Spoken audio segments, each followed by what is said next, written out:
Assalamualaikum warahmatullahi wabarakatuh. Saya Diva Eva Dianera dan saya akan mempresentasikan mini skripsi saya yang berjudul Catcalling sebagai bentuk pelecehan seksual verbal terhadap perempuan. Studi kasus mahasiswi ilmu komunikasi FISP UNJ yang bertujuan untuk memenuhi tugas mata kuliah metode penelitian komunikasi kualitatif yang diampu oleh Ibu Dr. Kingkin Yuliati Subasta Putri, SOS MSI.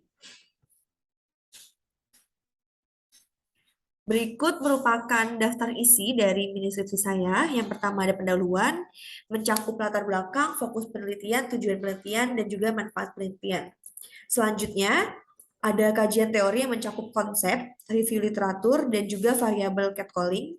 Yang ketiga, metode penelitian yang mencakup paradigma penelitian, pendekatan penelitian, metode penelitian, teknik penarikan informan, metode pengumpulan data, metode pengukuran data, metode analisis data, dan juga keterbatasan dan kelemahan penelitian.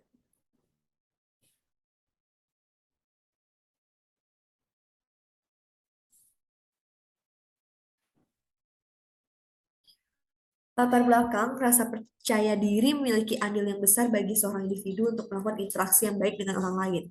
Kepercayaan diri atau self-confidence merupakan percaya pada kemampuan dan penilaian diri sendiri untuk dapat melaksanakan suatu pekerjaan serta mencari keefektifan pendekatan yang diperlukan. Seseorang dapat dikatakan memiliki kepercayaan diri yang positif apabila ia memiliki sifat optimisme dan menerima kemampuan diri sendiri dalam menghadapi segala hal, baik oleh dirinya maupun lingkungannya secara bebas dan yakin. Lalu faktor yang mempengaruhi kepercayaan diri diantaranya penampilan fisik, konsep diri, hubungan dengan orang lain, dan hubungan dengan teman sebaya. Penampilan fisik dapat dikatakan berpengaruh terhadap kepercayaan diri sebab seorang individu melihat kondisi fisik mengenai bentuk tubuh, ukuran tubuh, maupun berat badan yang memiliki serta penilaian individu itu terhadap fisik terhadap bentuk yang diinginkan. Dalam masyarakat, seorang wanita biasanya akan selalu menjadi pusat evaluasi sehingga mereka memperhitungkan penampilan fisik untuk meningkatkan rasa percaya diri yang mereka miliki. Salah satu hal yang menyebabkan seorang tanpa sadar melakukan penilaian atas diri mereka sendiri atau yang disebut dengan self-objectification adalah tindakan pelecehan seksual secara verbal. Pelecehan seksual secara verbal merupakan pelecehan yang ditujukan pada korban melalui kalimat atau kata-kata sehingga korban merasa dipermalukan dan diintimidasi. Korban pelecehan seksual secara verbal akan mengalami self-objectification yang membuat korban merasa malu dan cemas akan penampilannya.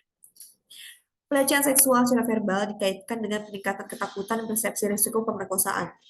Berdasarkan piramida budaya pemerkosaan atau piramida rape culture, pelecehan seksual secara verbal masuk ke dalam kekerasan seksual yang dikutip dari 11 Principle Consent.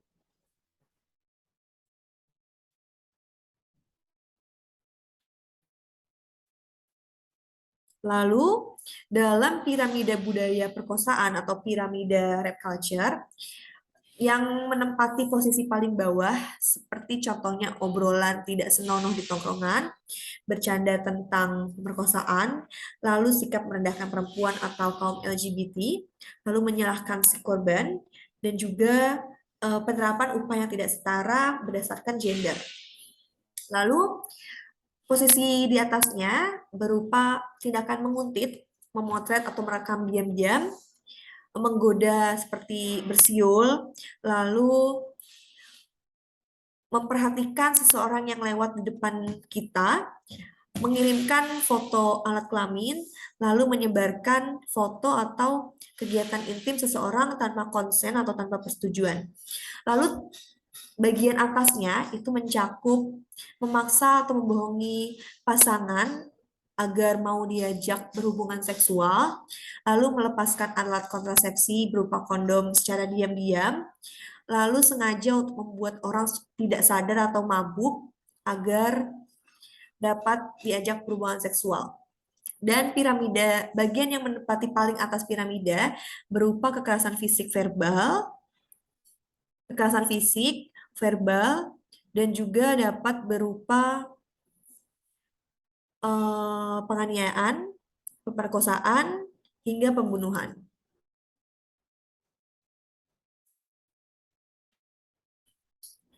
Lalu, analisis data penelitian kualitatif.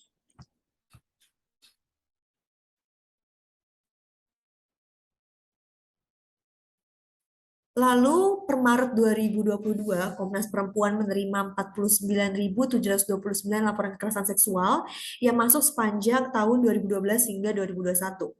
Catatan Komnas Perempuan menunjukkan kejadian kekerasan seksual didominasi di perguruan tinggi, yaitu mencapai 87,91%. Korban kekerasan seksual umumnya adalah perempuan, peserta didik, dan anak-anak, sedangkan pelaku umumnya adalah laki-laki, guru, dosen, atau ustadz yang berusia dewasa. Catcalling dikategorikan sebagai pelecehan verbal ketika pelaku melecehkan korbannya dengan menggunakan kata atau bahasa yang mengarah pada seksual dengan berkomentar, bersiul, berseru, dan lain sebagainya. Tindakan catcalling dianggap normal, masih dianggap normal maksudnya, sebab masyarakat memiliki anggapan bahwa tindakan tersebut hanya sekedar pujian. Padahal catcalling merupakan salah satu jenis pelecehan seksual di jalanan atau yang disebut dengan street harassment, yang dilontarkan pelaku dengan maksud serta tujuan tertentu. Sebanyak 90% perempuan pernah mengalami pelecehan di jalan dalam hidupnya. Hal ini dikutip dari penelitian yang dilakukan oleh Filburn pada tahun 2017.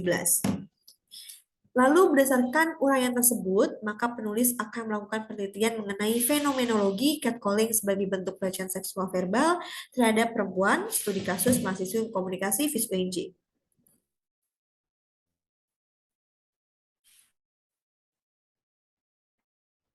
Berdasarkan latar belakang di atas, maka fokus penelitian dari penelitian ini adalah fokus pada pengalaman catcalling yang dialami oleh mahasiswi Prodi Komunikasi Fakultas Ilmu Sosial Universitas Negeri Jakarta. Tujuan dari penelitian ini adalah untuk mengetahui fenomena catcalling yang dialami oleh mahasiswa Prodi Komunikasi FISP UNJ. Manfaat penelitiannya ada dua, manfaat akademik. Diharapkan penelitian ini dapat menambah khasanah ilmu pengetahuan pada ilmu komunikasi, khususnya berkaitan dengan fenomenologi komunikasi. Untuk manfaat praktis, penelitian ini diharapkan dapat meningkatkan pengetahuan peneliti tentang fenomenologi komunikasi dan memberikan wawasan dan masukan terkait catcalling, baik bagi masyarakat umum maupun untuk penelitian selanjutnya.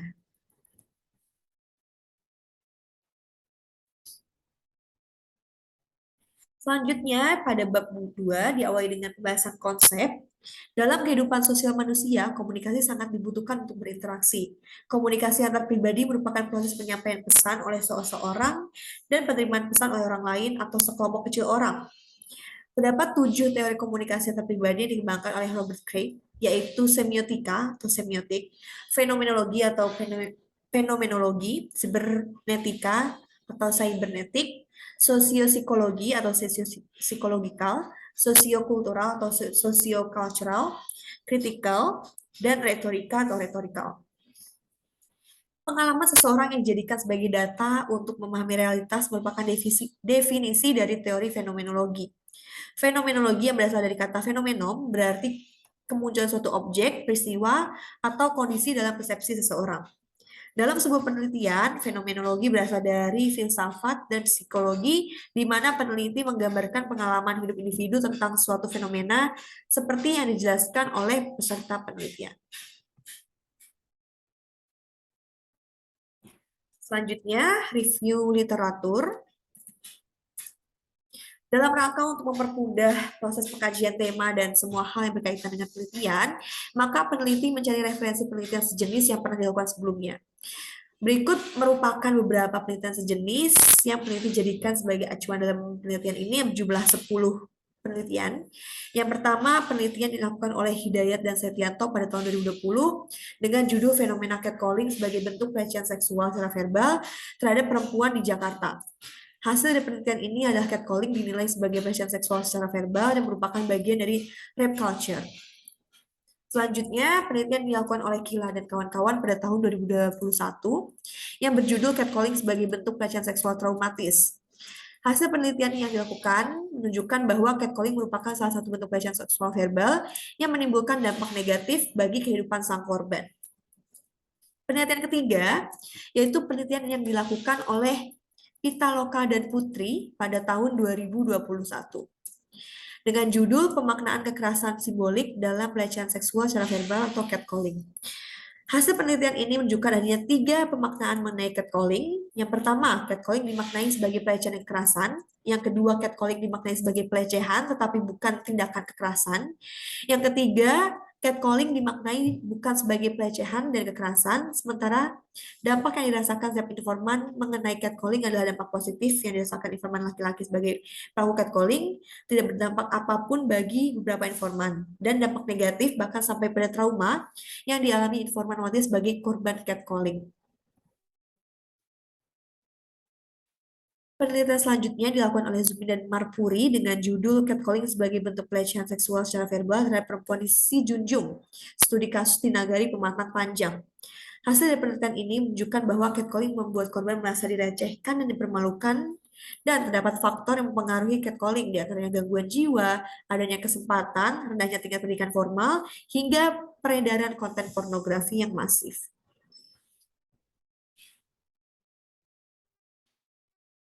Penelitian selanjutnya adalah penelitian yang dilakukan oleh Walton dan Pedersen pada tahun 2022 yang membahas dengan judul Motivations Behind Catcalling: Exploring Men's Engagement in Street Harassment Behavior. Hasil penelitian tersebut menunjukkan motivasi laki-laki untuk melakukan catcalling bertujuan untuk menggoda dan mengekspresikan minat seksual pada target. Dan reaksi yang paling diharapkan dari sang pelaku adalah keramahan yang akan didapatkan dari korban. Lalu penelitian selanjutnya yang dilakukan oleh Del Greco dan kawan-kawan pada tahun 2020 yang berjudul Communicating by Catcalling Power Dynamics and Communicative Motivation in Street Harassment, yang menunjukkan bahwa laki-laki yang percaya bahwa mereka memiliki kekuatan lebih rendah daripada perempuan paling mungkin melaporkan terlibat dalam pelecehan di jalanan. Hasil juga menunjukkan hubungan positif antara toleransi laki-laki yang dilaporkan terhadap pelecehan seksual dan laporan laki-laki yang terlibat dalam pelecehan di jalanan. Penelitian selanjutnya adalah penelitian yang dilakukan oleh Fairchild pada tahun 2022 yang berjudul Understanding Sex Harassment as Gender Violence, Past, Present, and Future. Berdasarkan penelitian tersebut, ditunjukkan bahwa pelecehan seksual jalanan meningkatkan rasa cemas dan depresi, objektifikasi diri yang telah saya bahas pada latar belakang, dan juga menyalahkan korban. Penelitian selanjutnya yang dilakukan oleh Farmer dan Jordan pada tahun 2017 dengan judul Experiences of Women Coping with Catcalling Experience in New York City, a Pilot Study. Dengan tujuan dari penelitian ini adalah melihat potensi catcall, bagaimana pengalaman catcalling yang dialami, respons, serta usaha untuk mengatasinya. Penelitian selanjutnya adalah penelitian yang dilakukan oleh Dewi pada tahun 2019 dengan judul Catcalling, Candaan, Pujian, atau Pelecehan Seksual. Hasil penelitian tersebut menunjukkan perlu adanya aturan yang khusus mengatur tentang catcalling, dan referensi terakhir yang peneliti gunakan adalah penelitian yang dilakukan oleh Husseini dan Putri pada tahun 2021 tentang analisis catcalling terhadap compliment dalam teori speech art. Dengan tujuan penelitian ini adalah untuk menguji dan menganalisis pengaruh catcalling dalam citra penampilan tubuh dan trait objektifikasi diri terhadap pujian atau compliment dalam teori speech art.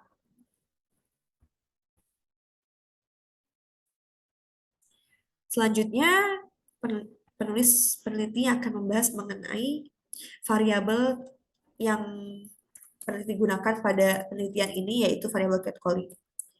Pelecehan seksual secara verbal dikaitkan dengan peningkatan ketakutan persepsi risiko pemerkosaan. Berdasarkan piramida budaya perkosaan, pelecehan seksual secara verbal masuk ke dalam kekerasan seksual. Catcalling dikategorikan sebagai pelecehan verbal ketika pelaku melecehkan korbannya dengan menggunakan kata atau bahasa yang mengarah pada seksual, dengan berkomentar, bersiul, berseru, dan lain sebagainya. Tindakan catcalling dianggap normal sebab masyarakat masih memiliki anggapan bahwa tindakan tersebut hanyalah sekadar pujian. Catcalling verbal berupa kalimat yang dilontarkan seseorang seperti sayang, cantik, mau kemana cantik, mau ditemenin nggak, dan komentar lain yang tidak diinginkan. Padahal, catcalling merupakan salah satu jenis pelecehan seksual jalanan atau yang disebut dengan street harassment yang dilontarkan pelaku dengan maksud serta tujuan tertentu. Street harassment merupakan tindakan yang dilakukan oleh pelaku dengan harapan agar mereka mendapatkan perhatian atau respon dari targetnya. Penelitian yang dilakukan oleh Melbourne pada tahun 2017 menunjukkan sebanyak 90% perempuan pernah mengalami pelecehan pelecehan di jalan dalam hidupnya. Masuk pada bab ketiga, yaitu metode penelitian. Yang pertama, peneliti akan membahas mengenai paradigma penelitian. Dalam sebuah penelitian, paradigma memiliki peran penting. Peneliti menggunakan paradigma interpretatif yang merupakan tindakan yang bermakna secara sosial melalui pengamatan terperinci langsung terhadap orang-orang secara alami untuk sampai pada pemahaman dan interpretasi tentang bagaimana orang menciptakan dan memelihara dunia sosial mereka. Paradigma ini memperhatikan bagaimana orang berinteraksi dan hidup bersama. Maka dari itu, peneliti menggunakan paradigma ini karena ingin mengetahui lebih bagaimana fenomena catcalling dapat terjadi. Selanjutnya, mengenai pendekatan penelitian, penelitian ini menggunakan pendekatan kualitatif dalam penelitian ini untuk mendukung paradigma penelitian interpretatif. Penelitian kualitatif yang mengandalkan prinsip interpretatif dan kritis membahas tentang kasus atau konteks. Peneliti menggunakan pendekatan penelitian kualitatif dalam penelitian ini sebab ingin memahami lebih dalam tentang kasus catcalling yang dialami oleh perempuan. Selanjutnya, metode penelitian. Penelitian kualitatif memungkinkan peneliti untuk menghasilkan pemahaman yang lebih kaya tentang fenomena sosial. Kelebihan dari metode penelitian kualitatif adalah peneliti dapat mengembangkan dan memahami fenomena sosial lebih mendalam karena terjun secara langsung, baik dengan melakukan observasi ataupun wawancara.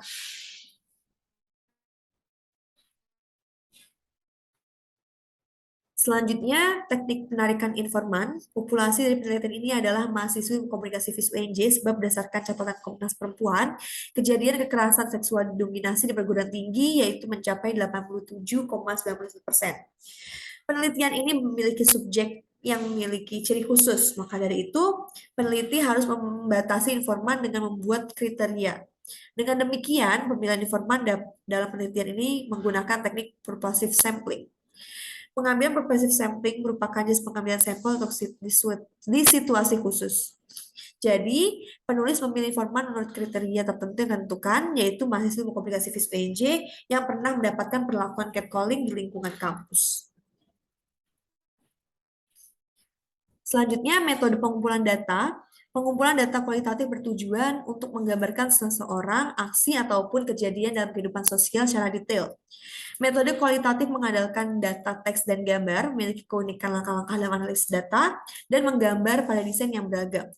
Langkah-langkah pengumpulan data meliputi penetapan batasan penelitian melalui sampling dan rekrutmen, mengumpulkan informasi melalui observasi dan wawancara tidak terstruktur atau semi terstruktur, dokumen atau bahan visual seperti dokumenter, serta menetapkan protokol untuk merekam informasi. Pada penelitian ini, peneliti menggunakan metode wawancara untuk mengumpulkan data penelitian. Selanjutnya adalah metode pengumpulan data. Yang pertama, keabsahan data. Keabsahan data dilakukan dalam penelitian kualitatif untuk memvalidasi temuan penelitian yang dilakukan. Validitas merupakan salah satu kekuatan penelitian kualitatif dan didasarkan pada menentukan apakah temuan itu akurat dari sudut pandang peneliti, peserta, atau pembaca sebuah penelitian. Dalam mengukur keabsahan data, YIN 2009 mengemukakan bahwa peneliti kualitatif perlu mendokumentasikan prosedur studi kasus mereka dan mendokumentasikan sebanyak mungkin langkah prosedur. Selanjutnya adalah reliability coding. Proses kunci atau coding dalam analisis data penelitian sosial kualitatif adalah pengkodean, yaitu mengklasifikasikan atau mengkategorikan potongan-potongan data individual yang digabungkan dengan semacam sistem. Tujuan analisis data adalah menemukan pola-pola di antara data, pola-pola yang menunjukkan pemahaman teoritis tentang kehidupan sosial. Pengkodean dan keterkaitan konsep adalah kunci untuk proses ini dan membutuhkan sistem yang lebih halus. Selanjutnya, metode analisis data.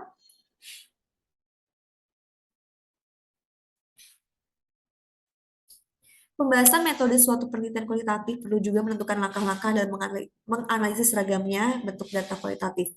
Secara umum, tujuannya adalah untuk memahami data yang telah dikumpulkan.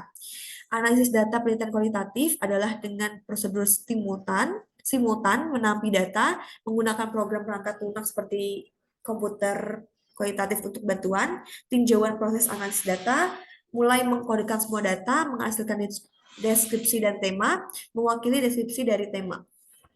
Selanjutnya, keterbatasan dan kelemahan penelitian. Keterbatasan penelitian ini adalah sulitnya mengumpulkan data dari sampel sebab sampel sulit untuk terbuka tentang pengalamannya. Kelemahan penelitian ini adalah variabel hanya terbatas pada catcalling yang merujuk komunikasi verbal, padahal catcalling juga bisa berbentuk komunikasi nonverbal. Baik, sekian presentasi deskripsi milik saya. Kurang lebihnya mohon maaf. Wassalamualaikum warahmatullahi wabarakatuh.